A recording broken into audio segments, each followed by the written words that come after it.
Route 18 in New Bedford, Massachusetts is a short piece of superhighway that connects the north end, the south end, and the downtown area.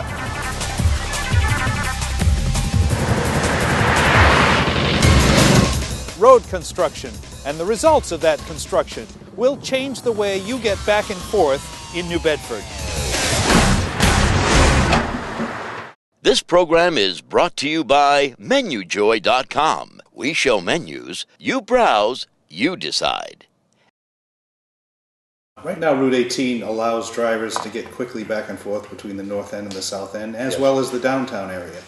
So would you agree that we're giving up something, and what are we getting in exchange? I hope when it's done, we're not giving up too much, number one. I think what we're getting is a boulevard rather than a superhighway. And a boulevard means that it can be crossed by pedestrians. It'll be much more user-friendly for vehicles, quite frankly. I think we'll still maintain the ability to move from the north end to the south end very rapidly on a straight shot type of roadway. But I do think that the superhighway idea, splitting the harbor between the city, is one that just no longer works, for developing a vibrant downtown connected to the waterfront, and that's what we're trying to do. We have the number one working waterfront harbor in the country. I want people to be able to get over to that side and back and forth without having to be concerned about their safety or the timing in making that cross. So I think it will. I think it'll enhance the whole concept of New Bedford as a port city. On the other hand, I think we will give up. There's no doubt in my mind. I heard a presentation, Jim, which was very interesting several years ago, in which someone said, if you leave Cove Street and your destination is 195, it's going to take an extra 4 to 6 minutes to get up there. And I thought, if that's the case, and that was during rush hour type of traffic. And so rush hour in New Bedford is much shorter, obviously, than in a very large metropolitan area. But I thought that's an accurate portrayal. I appreciate someone bringing that up, but that is a small price to pay to be able to say that New Bedford has a contiguous landmass from downtown to the port. Now it's a crosswalk that has in essence, a timer on it that allows you to get across if you're in extremely good shape and you're not wearing difficult shoes. If not, then it's a little bit precarious, and you could get stuck on the middle island, and we see people in that situation on a regular basis. What this will do is narrow the span that you have to cross. It will allow for more time to cross because it limits different traffic movements so that it's more friendly to pedestrians.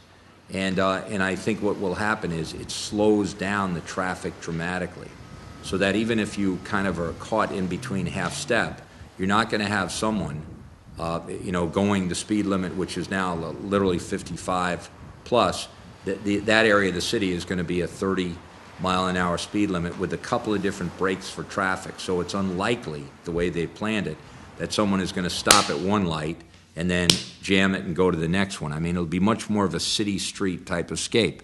I also think there'll be pedestrians there much more frequently, so people will understand that this is an area that when you drive, you have to be much more careful than you are now. No, I wouldn't suggest anyone lollygag across any street in New Bedford, regardless of the circumstance, but this will be, I think, much more amenable to families, people being able to cross. What is there now for pedestrians, and what do you hope will come in the future? What would the draw be for pedestrians? Well, first of all, it's interesting. Right now, there's probably more reason for people on the harbor side to come to the downtown area. So, for instance, we have a tremendous fishing population that wants to come up to the downtown area. We have cruise ships coming in. This year, I think 26 or 27. But it may even be 28 when I'm thinking about it, that are going to come in and are able to come up the hill to downtown and partake in the historic district, the Zeiterion, the shops, the restaurants, whatever it might be. The people who stay at the hotel will be able to move forward. We have people, at all our different festivals that either want to go down to the water to see what, the working waterfront's about, or come up. We have now plans from our perspective to begin to see more development than simply just the hotel or the Waterfront Grill, or the Wharfinger Building. So there'll be more points of interest. We know we used State Pier last year as a convention center. We had an awful lot of people down there coming up. We hope that the hotel will get a convention center type of building in the near future, which will help bring people down along the water. Then the question is, how do you make sure they come up? Once we begin building capacity along the water that does not in any way interfere with a working waterfront, we think people from downtown will move in that direction. It's funny, there is a picture, Jim. There's a picture at the Whaling Museum now that shows a fish store on the other side of the harbor back in the 1920s, and it says fresh fish. We expect that we will, see a day when there are kiosks, there are different little shops and things that do not in any way interfere with a working waterfront, but that draw people right to the edge of it. And then the best thing in the world will be having them drawn to our fishing boats and our different events that go on the waterfront. So I think it's important that we develop an infrastructure so that people can travel back and forth from the waterfront to the city, from the city to the waterfront. If you have been a frequent user of Route 18, the JFK Memorial Highway, you're going to have to make some new friends, like Rockdale Avenue, Cottage Street, County Street, Pleasant and Purchase Streets, MacArthur Drive, and Herman Melville Boulevard.